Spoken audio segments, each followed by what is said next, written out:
ሰላም ኣብ ዝኾነ ናይ ዓለም ኩርናዓት ትርከቡ ተኸታተልቲ ናይዚ ቻናል መደብ ኣብ ዘለኹሞ ሰላም ንኽትህልው እንዳተመነኹ ሎሙን ከምቲ ልሙድ ንዓኹም ይምህርን የዛንን ይዝበልክዎ ሒዘ መፅእ ኣለኹ። ንስኻትኩም ከዓ ከም ናይ ቀደምኩም ላይክ ሰብስክራይብ ሼር ብምግባር ኣተባብዑኒ ኢኹም። ዳይ በሉ ናብ መደበይ ክወስደኩም። ሽመይ ፍጹም ኣራፋይነ ይበሃል። መብዛሕትኡ ግዜ ኣብ ናይ ስራሕ ቦታ ክሕልፎ ከለኹ ብዙሓት ኣዕርኽቲ እውን የብለይን። ምክንያቱ ካብ ብቁልዕነተይ ብዙሕ ምስ ሰብ ዝቀራረብ ዓይነት ሰብ ኣይኮንኩን ነይረ። ይትረፍ ናይ ጓል መሓዛ ናይ ወዲ መሓዛ እውን ኣይነበረን። መነባብሮይ ኣብ ማእኸላዋይ ደረጃ ክስራሕ እንከሎ እግዚአብሔር ይመስገን ሰሪሐ ዝኣቱ ሰብ ስለ ዝኾንኩ ጎዲልኒ ዝብሎ ነገር ኣይነበረንን። እንትርፎ መጻምድቲ በዓልቲ ቤት ኮይኑ ግን እታ መዓልቲ ግደ ኣኺላ እታ መጻምድተይ ኢለ ዝሓርያ ጓል ኣንስተይቲ እውን ተረኺባ ብድሕሪኡ ተወሰነ ናይ ፍቕራዊ ግዜ ብሓደ ሕሊፍናዮ። ሰሪሓ ተኣቱ ዓይነት ሰብ ስለ ዝነበረት ደላይኣ ብዙሕ እዩ ነይሩ። ኣነ ድማ ልክዕ ከምቲ ኩሉ ወዲ ሰብ ድሕሪ ፍቕራዊ ይርከብ ናብ ሓዳርን መርዓን ዘሰጋግሮ ልክዕ ከምኡ ድሌት ከም ዘለኒ ነጊረያ።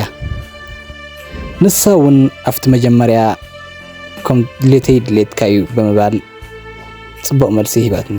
እንተኾነ ግን ቅድመ ኩነት ከም ዘሎ ነጊራትኒ። እቲ ቅድመ ኩነት ድማ ንዓኣ ክምርዓዋ እንድሕር ደኣ ኮይነ ሸሊመ ክኸውን ከም ዘለዎ ነጊራትኒ። ኣነ ድማ ንእሽተይ ሕርቕ ብምባል ንስኸ እኮ ተመሪዕኽን ሓዳር ጌርክን ንውር ዝፈተንክን ሰብ ኢኺ ከመይ ጌርኪ ከምኡ ትብልኒ ኢለ ንእሽተይ ሕርቕ ኢለ ተዛሪበያ። ንሳ ከዓ እዚ ዝበልኩኻ ምስ ዘይትገብር ምንም ነገር ክንገብርን ክንከውን ኣይንኽእልን ኢና ኢላ ሓፃር መልሲ ትበኒ። ኣነ ከዓ በቲ ዝበለትኒ ሓሪቐ ንግዚኡ ግልል ኢለ እንተወሰነ መዓልቲ ከይተራኸብና ንጸንሕ። እንተኾነ ግን ብዙሕ ምስ ሰብ ቅርብ ስለ ዘይነበረኒ ንበይነይ ኮፍ ኢለ ይጭነቕን ይሓስብን። ንምንታይ እያ ከምኡ ትብለኒ ዘላ? ንሳ ንቡር ፈቲና ዘይኮነትን እንዳበልኩ ብሓሳበይ ሓሳብ እናጋጨኹ ይጭነቕ። እንተኾነ ግን ድሕሪ ተወሰነ ግዜ ዝኾነ ሓሳብ መፂለይ። ንሱ ድማ ነቲ ዝሰርሐሉ በዓል ድርጅት በዓል ዋና ከማኽሮ እዩ ነይሩ። ምክንያቱ ከምቲ ዝበልክዎ ብዙሓት ዕረኽቲ ስለ ዘይነበረኒ ዘማኽረኒ ስለ ዘይነበረኒ ቤተሰብ ከዓ ካብቲ ኣነ ዘለኽዎ ቦታ ኣብ ርሑቕ ቦታ ስለ ዘለዉ ኣብ ቀረባ ክረኽቦም ኣይክእልን። እንተኾነ ግን ጉዕዘይ ቀጸልኩ ናብቲ ዝሰርሐሉ በዓል ድርጅት ከይደ ኣማኺረዮ። ንሱ እውን ፀገም የብሉን ባዕለይ ቀሲለ ከረዳየ ኢሉ ኣተሃዳዲእኒ። ብድሕሪኡ ሽግረይ ተቐንጢጡ ዝኸደ መሲሉ ስለ ዝተሰማዓኒ ኣዝየ ተሓጎስኩ።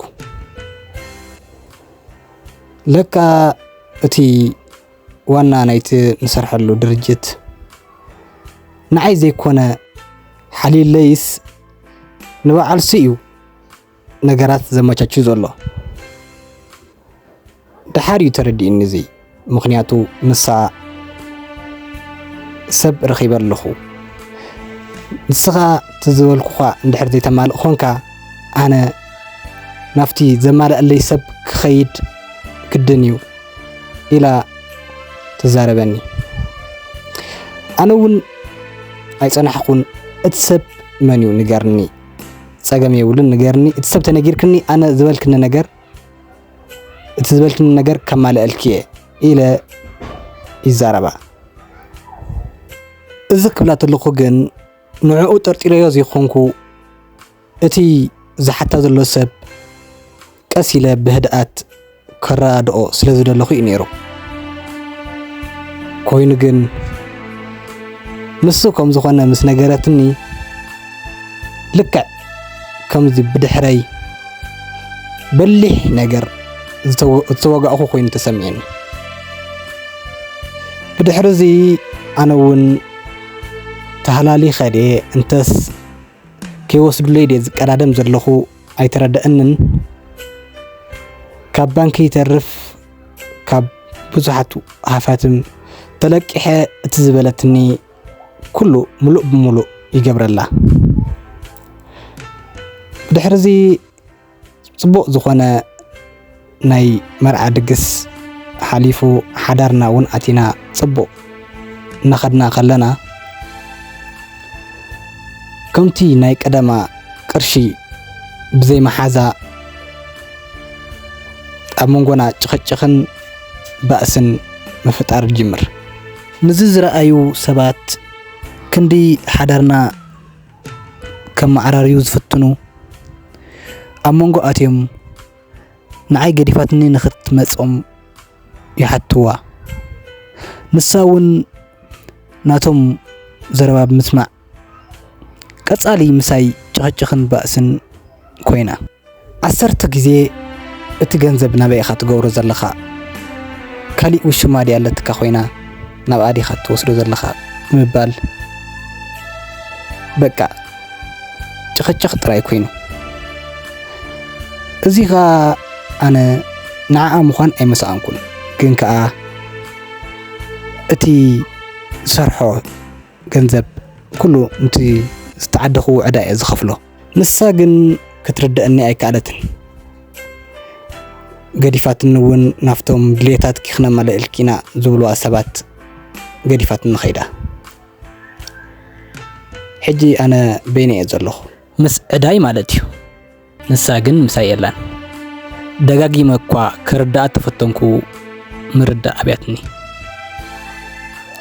ኣነ ኣብ ዕዳን ኣብ ሽግርን ተሸኺለ ንሳ ምስ ካልኦት ትሕጎስን ትዘልልን ኣላ እዚ ኣባኹም ተዝወርድ እንታይ ምትስማዓኩም ንዓይከ እንታይ ምኽሪ እዩ ዘለኩም ምኽርኹም ንኽትልግሱለይ ኣዝየ ብኽብሪ ይሓተኩም ክቡራት ኣሕዋት ካብ ሓውኹም ፍጹም ኣረፋይነ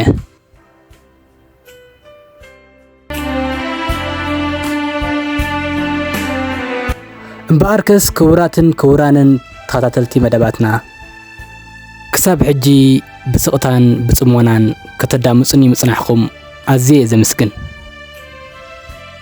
እዚ መደብ እንድሕር ዳኣ ፈቲኹሞ ላይክ ሰብስክራይብ ሼር ምግባር ኣይትረስዑ ኢኹም ኣብ ቀጻሊ ብኻሊእ መደብ ክሳዕ ንራኸብ ሰሰናዩ ይምነየልኩም